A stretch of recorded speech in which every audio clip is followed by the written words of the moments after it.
Jennifer, thank you. We have new details on a story we first reported last week. The Lansing superintendent is determined to make sure the changes planned for the new school year go smoothly for parents. The biggest change is starting 2 hours late on Wednesdays. Susan Corey tells us how the district will deal with the transition and what parents are saying about it.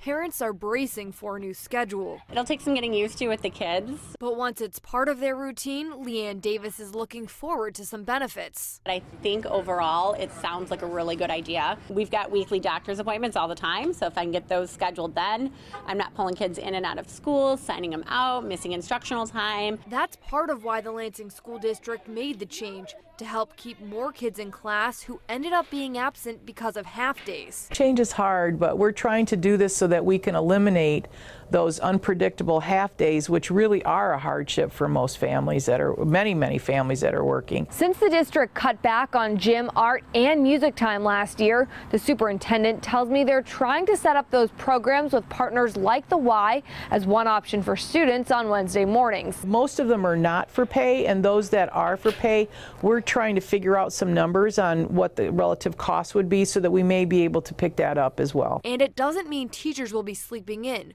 They'll be using the late start for professional development aimed at improving what they're doing in class. We want them to have collaborative planning time. We want them to be able to talk to each other about what they're doing in the classroom, what they're doing in the school. All things Davis is on board with, but she's keeping her fingers crossed for a smooth transition. Not sure if that's going to throw them off and Thursdays are going to suddenly be a repeat of a Monday morning, but we'll get through it. In Lansing, Susan Corey, Fox 47 News.